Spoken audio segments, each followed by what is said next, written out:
안녕하세요. 오토기어 김정민입니다. 민족 최대의 명절 설날을 앞두고 있습니다. 건강하고 행복하고 별탈 없이 가족들과 함께 뜻깊은 시간을 보내시기를 기원드립니다. 2024년 전기차 보조금 정책에 대한 설명이 환경부에서 게재가 됐습니다. 이번 2024년은 보조금 개편 부분들이 참 많이 변화가 눈에 띕니다. 가장 큰 변화는 리튬 인산철 전기차가 이제 국내에도 빠르게 확대될 것으로 보이기 때문에 보조금을 차등 지급하는 안을 채택을 했다는 점입니다. 삼원계와 리튬 인산철 간의 밀도 차이 그리고 재활용 여부에 따라서 최대 40% 차감을 하는 방식으로, 그러면 이제 이건 리튬 인산철 배터리의 타입이나 뭐 주행 거리 그리고 또 밀도 뭐 이런 것들에 대해서 차종마다 차이가 있기 때문에 정확히 어느 정도 차이가 날 수 있다라고 말씀드릴 수 있는 부분은 아니지만 어쨌든 차등 지급이 된다.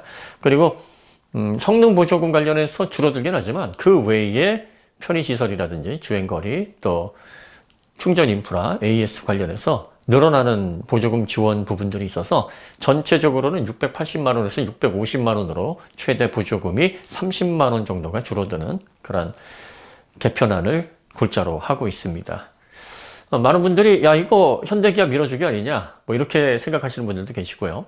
테슬라를 겨냥했다 뭐 이렇게 대놓고 보도를 하는 언론들도 있습니다. 어떤 분들은 이렇게 국내 기업을 밀어주기 위해서 근시안적인 정책을 하게 되면 또 다른 보복을 불러일으킬 수 있다 염려하시는 분도 계십니다. 자, 그런데 여러 가지 의견이 있겠지만 왜 환경부에서 이 보조금은 국민의 세금이거든요. 정말 값지게 미래 모빌리티 산업을 위해서 산업을 견인하고 소비자들에게 이익이 될 수 있는 방향으로 보조금이 집행이 돼야 됩니다. 저와 여러분들의 세금입니다. 공적 자금이에요. 그러니까 아무런 의미 없이 뭐 상호주의든 뭐든 또 미래 전기차에 대한 활성화 정책이든 생각 없이 이거를 정책을 펼칠 수는 없는 거 아니겠습니까? 그러면 얼마나 환경부가 구심을 하고 미래 전기차 산업을 위해서 또 소비자들의 이익을 위해서 고심을 했는가, 우리가 그걸 먼저 알아보고 그 다음에 비판을 하셔야 됩니다. 그러면 이러한 개편 정책에 나온 그 배경, 그 이유는 뭐냐, 우리가 그걸 분석을 해봐야 됩니다. 그걸 먼저 설명문에서 아주 자세하게 설명을 합니다. 여러분들이 환경부에 들어가셔서 전기차 성능 및 환경성 제고를 위한 보조금 전면 개편이라는 참고 설명문을 보시면은요, 이렇게 설명을 합니다. 가장 중요한 1번, 성능 좋은 전기차를 중심으로 지원하고 배터리 기술 혁신을 유도한다. 일회 충전 거리가 길고 충전 속도가 빠른 차량에 대한 지원을 확대하여 고성능차 확산을 유도하는 한편 배터리의 밀도가 높은 차량을 우대하여 내연 기관차 수준의 성능 향상을 위한 기술 혁신을 견인한다. 자, 정부가 국민의 세금으로 보조금을 주는 이유는 뭡니까? 더 나은 자동차 관련된 복지를 국민들이 누리기 위해서입니다. 이러려면 자동차의 성능 개선, 자동차의 편의성 개선, 자동차의 효율성 개선이 1차적으로 이루어져야 됩니다. 그러면 삼원계 배터리와 리튬 인산철이 지금 전기차 배터리로 사용되는 대표적인 타입의 배터리인데, 그 가운데서 삼원계가 완벽하진 않지만 전기차를 이용할 때 발생하는 문제점들에 최대한 유연하게 대응할 수 있고 불편이 적습니다. 밀도도 높고 그리고 또 겨울철에 냉간시 사용성도 우수합니다. 일회 주행거리도 당연히 더 상대적으로 깁니다. 이런 배터리가 장려가 되고 비용 문제 때문에 폭넓게 적용을 하지 못하는 부분에 대해서 국민의 세금을 사용해서 이러한 배터리를 제조사들이 적극 탑재할 수 있도록 유도를 해줘야 결과적으로 보조금을 통해서 조금 더 이렇게 질 좋은 배터리, 성능이 우수한 배터리를 탑재한 전기차가 소비자들에게 더 좋은 가격으로 전달될 수 있도록 서포트를 해주는 그런 보조금 정책이 될 수 있다는 것을 설명하고 있는 겁니다. 그런데 인산철 배터리처럼 밀도가 떨어져서 그리고 또 겨울철 냉간 시동성이 좋지 않아서 환경상 불편을 주는 그런 리튬 인산철 배터리도 동일한 보조금을 적용하게 되면 국민들은 아무래도 어떻습니까? 좀 더 가성비가 좋아 보이는 리튬 인산철 배터리로 옮겨가게 될 수 있어요. 정부의 도움, 보조금의 도움, 국민의 세금이 그렇게 하도록 유도를 할 수 있는 환경을 조성하는 겁니다. 그러면 자동차의 복지가 점점 높아집니까? 떨어집니까? 자동차 복지가 점점 떨어지게 되는 거죠. 국민들은 더 좋지 않은 품질의 전기차를 가지고 미래 전기차 시장을 또 미래 모빌리티를 맞이해야 되는 그런 악순환에 빠지게 되는 겁니다. 그걸 정부가 장려할 수는 없는 거죠. 그러니까 앞으로 정부가 보조금을 주겠다는 것은 국민들에게 더 혜택이 되고 소비자들에게 이익이 되는 상품성, 사용 편의성, 활용도가 높은 그러한 가치 있는 기술을 보다 저렴하게 구입할 수 있도록 도움을 주고자 하는 그 의도입니다. 그러니까 지금 3원계 전기차에 좀 더 많은 보조금을 통해서 3원계 전기차가 갖고 있는 가격적인 부담을 약간이라도 줄여주고자 하는 이 새로운 보조금 정책, 차등 지급을 통해서 3원계 쪽으로 좀 더 가성비를 소비자들이 느낄 수 있도록 해주는 이 정책이 미래 모빌리티 산업에 더 걸맞고 취지에도 맞다. 두 번째가 이겁니다. 안전하고 친환경적인 전기차가 보급되도록 지원한다. 배터리의 안전 정보를 투명하게 제공하여 안전 점검이 용이한 차량의 혜택, 인센티브를 제공한다. 또한 성능 대비 하중이 가볍고 재활용 가치가 높아 환경 부담이 적은 배터리 장착 차량을 우대할 계획이다. 자, 이것도 맞습니다. 자동차는 생명을 담보로 이용해야 되는 소비재입니다. 그렇기 때문에 제조사의 도덕성과 책임감, 의무 이런 것들이 굉장히 높은 수준으로 요구되는 제조물이죠. 그러니까 투명하게 자동차를 설계할 수 있도록 해야 되는 겁니다. 예를 들어서 OBD2로 셀의 온도, 그리고 또 인버터의 온도, SOH 뭐 이런 데이터들을 소비자가 직접 OBD를 통해서 스마트폰, 태블릿 이런 단말기를 통해서 현재 배터리의 운영이나 그리고 또 이 배터리가 어느 정도의 그런 효율을 갖추고 있는지 또 수명은 어느 정도 지금 감소하고 있는지에 대한 종합적인 데이터들을 분석할 수 있도록 그 기술을 제공하는 브랜드에게 좀 더 많은 혜택을 주는 게 맞습니다. 여러분들이 시중에서 흔히 구할 수 있는 OBD2라는 모듈이 있는데 이 OBD2 모듈을 장착할 수 있는 단자를 제공하는 제조사가 있는가 하면 그렇지 않은 제조사가 있습니다. 대표적으로 테슬라는 OBD2 단자를 제공하지 않습니다. 그렇기 때문에 소비자들이 지금 배터리의 각 셀의 가장 낮은 온도와 가장 높은 온도는 어느 정도고 또 SOC는 지금 BMS 상에서 디스플레이와 어느 정도 차이가 나는지 그리고 SOH 배터리의 수명이 어느 정도 지금 감소한 상태인지 인버터의 온도는 얼마나 올라 있는지 모터는 지금 몇 회전으로 돌고 있는지 이런 정보들을 테슬라는 얻을 수가 없습니다. 그런데 내연차에서는 기본적으로 이 OBD2를 통해서 자동차의 구동 상태를 확인할 수 있도록 OBD2 단자를 제공을 합니다. 그러니까 이 OBD2를 제공해서 소비자가 직접 OBD2 모듈을 구입해서 연결만 하면 그 안에 파워트레인을 비롯한 배터리의 각종 정보들을 얻을 수 있도록 설계를 하는 제조사들에게 투명성과 관련해서 보조금을 더 지급하는 게 맞습니다. 근데 여기에서 이제 환경부가 하나 더 고려할 건 OBD2 단자가 있는 그 여부만 보시면 안 돼요. 독일 브랜드 같은 BMW, 벤츠, 포르쉐 같은 브랜드는 OBD2를 단자를 연결을 해도 데이터를 스마트 기기에서 뽑을 수 없도록 막아놓기도 합니다. 이럴 경우에는 지급하시면 안 됩니다. 이거는 OBD 단자가 없는 거와 동일합니다. 그러니까 개편안을 여러분들이 최종적으로 반영하실 때 OBD 단자의 여부만 가지고 지급할 수 있도록 해주시면 안 돼요.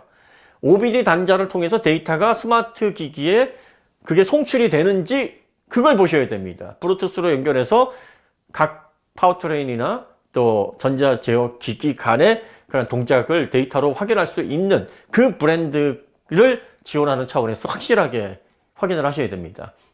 지금 독일 전기차 같은 경우에는 모터나 배터리 셀 제어라든지 인버터 제어 이 부분에 있어서 상대적으로 기술적인 약점을 가지고 있기 때문에 소비자들이 그걸 확인하지 못하도록 막아놨습니다. 그럴 경우에 이건 테슬라나 독일 일부 브랜드의 OBD 데이터를 막아놓은 브랜드나 똑같이 적용을 해야 되는 거예요. 그러니까 이런 취지를 가지고 여러분들이 아주 상세한 부분까지 세금을 잘 활용할 수 있도록 이 부분까지 생각하신 건 정말 박수를 드릴 만한 일인데 단순히 그 단자 여부만으로 집행되는 일이 없도록 확인을 하셔야 됩니다.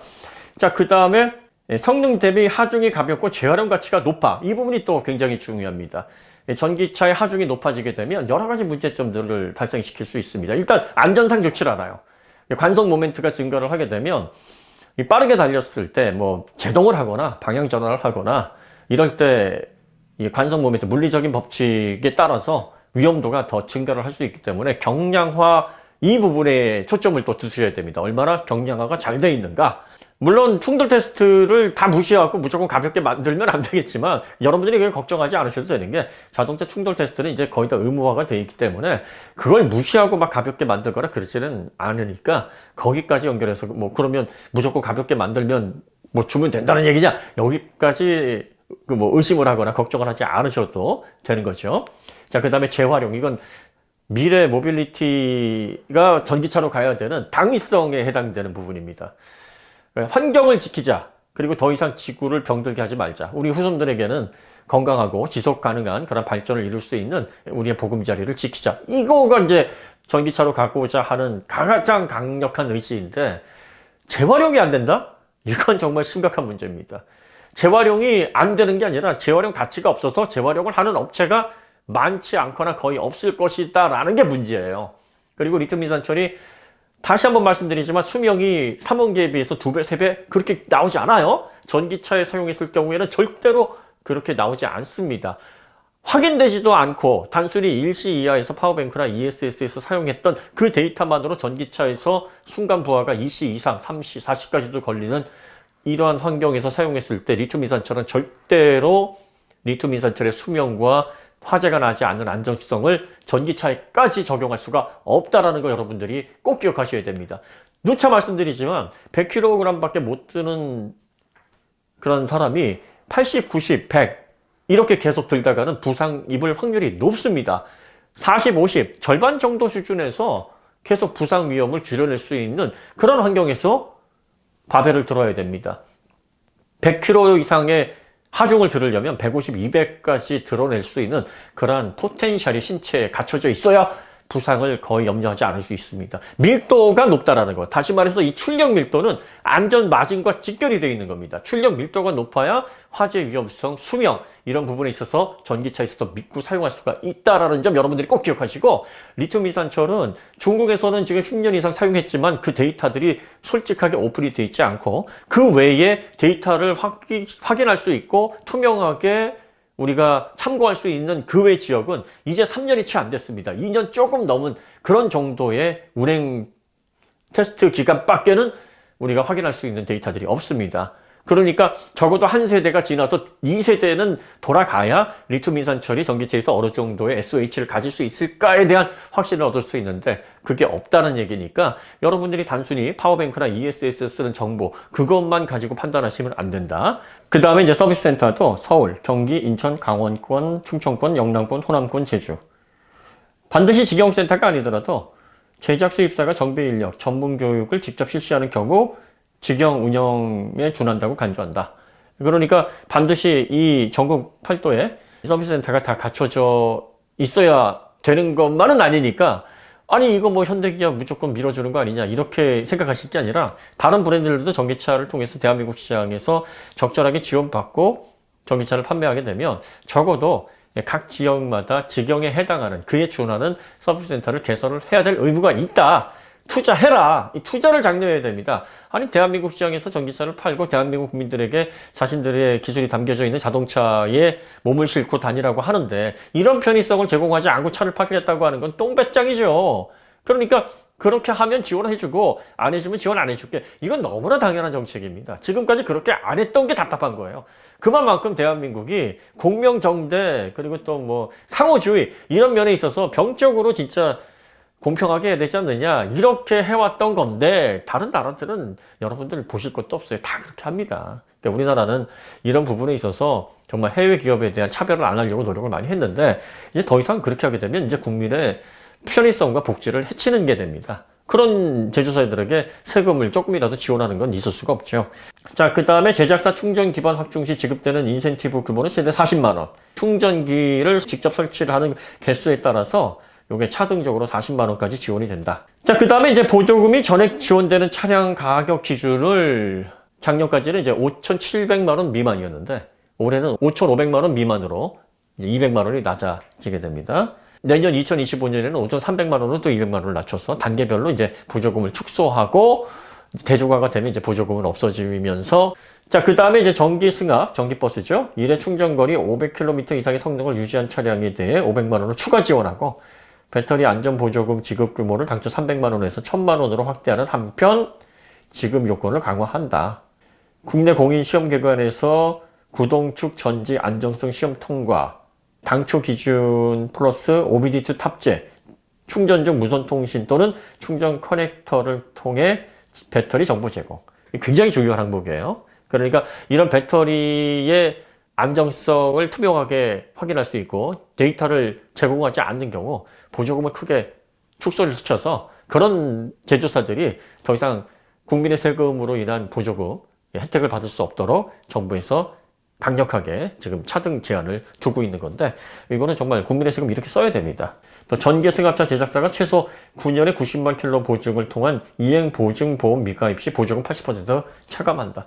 그러니까 9년 90만 킬로미터 보증을 위한 이행 보증 보험을 이제 들지 않으면 운행을 못하게 되는 거죠. 뭐 구입도 어려워지는 거고 보조금 80% 삭감이니까 이제 이런 거는 꿈도 꾸지 마라. 사실 국민의 발인 대중교통 중국 전기버스가 너무 그동안 무분별하게 들어왔고 어떤 얘기까지 있냐면 중국 전기차로 보조금 빼먹는 건 뭐 눈먼 돈 빼먹기다 뭐 이런 식으로 얘기가 지금 막 돌고 있는 업계에서는. 그리고 중국 전기버스의 정비 문제 뭐 또 고장 방치 문제 정말 문제가 많거든요.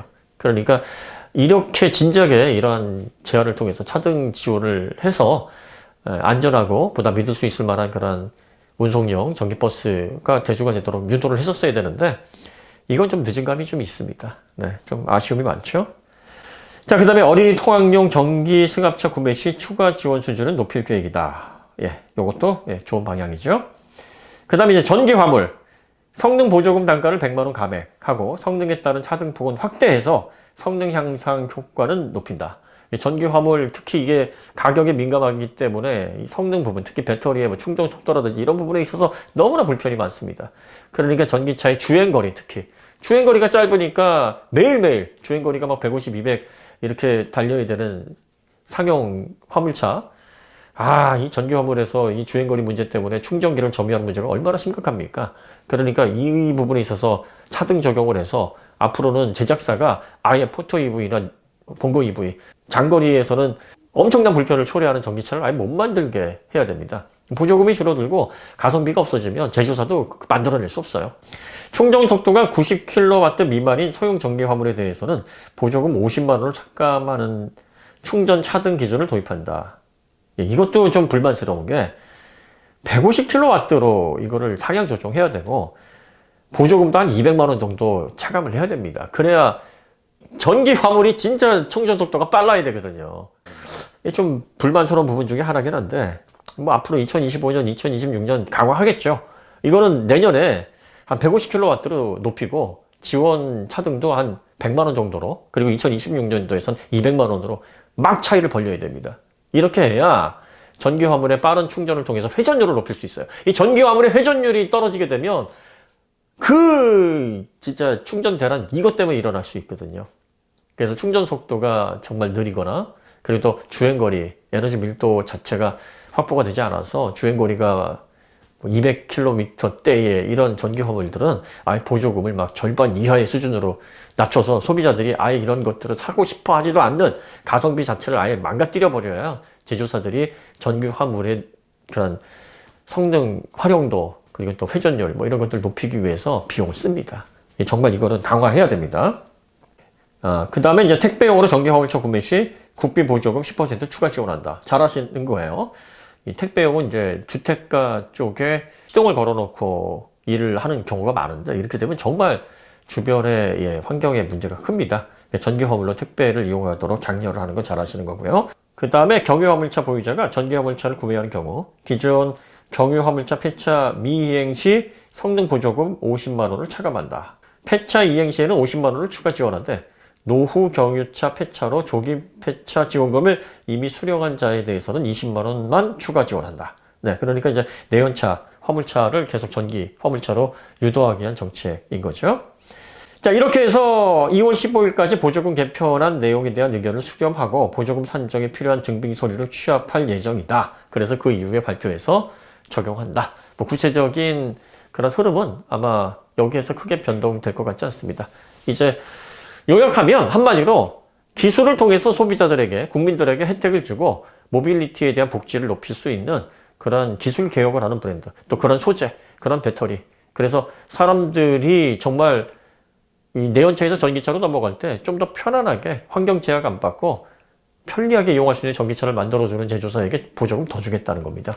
이게 우리의 세금이 값지게 사용되는 방향성입니다. 그러면 간단합니다. 중국이든 미국이든 뭐 유럽이든 이 요건에만 충족시키면 동일하게 받을 수 있습니다. 이 요건을 충족하려면 뭐가 들어요? 돈이 들어갑니다. 투자를 해야 됩니다. 투자를 해야 지원을 받을 수 있는 거죠. 기브 앤 테이크 아닙니까? 이게 상호주의예요. 소비자들이 불편 없이 믿고 사용할 수 있을 만한 인프라 구성을 해줘야 되는데 그걸 투자하지 않고 단순히 전기차기 때문에 우리 똑같이 지원해줘. 이건 상호주의가 아니라 땡깡이고 이건 폭력이에요. 그러면 안 되죠. 어떻게 들인 돈도 없이 똑같은 지원을 받으려고 하는 겁니까? 마치 부실한 재료와 부실한 그런 양념을 사용한 음식을 뭐 쟤도 저렇게 받는데 우리도 뭐 그 가격 받지.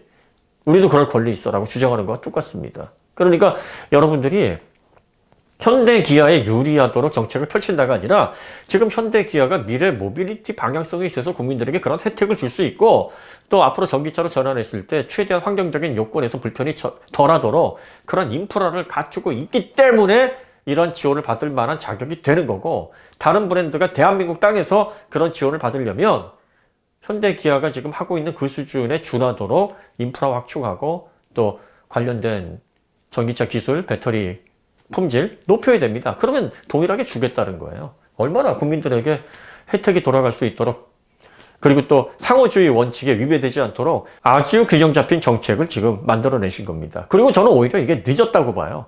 한 2, 3년 전에 이미 이런 정책을 적용을 했었어야 된다고 봅니다. 그런데 뭐 중간에도 말씀드렸지만 대한민국 국민성 자체가 공평한 걸, 평등한 걸 너무 좋아합니다. 그래서 남들에게 어떻게 그렇게 해? 라는 생각 때문에 지금까지는 봐준 거예요. 지금까지는 그렇게 지원을 받을 만한 주제가 안 되는 브랜드 그런 전기차들에게 그래 너희들도 똑같이 뭐 그래 해줄게 라고 해서 관용을 베풀어 준 겁니다. 물론 국민 생급으로 그럴 필요가 없었는데 그렇게 해준 거예요. 그러니까 여러분들이 그 부분에 대해서 오해를 하시면 안 된다는 말씀을 드립니다. 네, 보조금 정책 개편과 관련해서 여러분들이 종합적으로 한번 생각을 해보시고 보조금이 갖는 의미 그리고 또 우리가 왜 그걸 통해서 전기차를 살 때 지원을 받아야 되는지 이 핵심을 놓치시면 안 됩니다. 보다 나은 그리고 또 불편을 최소화시켜서 우리의 자동차 생활 복지가 향상되는 방향의 제품을 조금이라도 저렴하게 구입할 수 있도록 우리 세금이 사용돼야 되는 바로 그 부분에 핵심이 있는 게 보조금 정책입니다. 거기에 걸맞는 제품에게 보조금을 지급하는 건 너무나 당연한 거고 리튬 이산철처럼 밀도 문제, 재활용 문제 이런 거 가지고 있는 저급 배터리 이런 데다가 우리 보조금을 동일하게 줘서 소비자들이 가격 때문에 자꾸 그런 거 집게 하도록 적어도 정부에서 그렇게 유도를 해서는 안 된다라는 거 너무나 명확하지 않습니까? 네. 오늘 이야기 여기서 마치도록 하고요. 다음에 더 좋은 콘텐츠를 찾아뵙겠습니다. 감사합니다.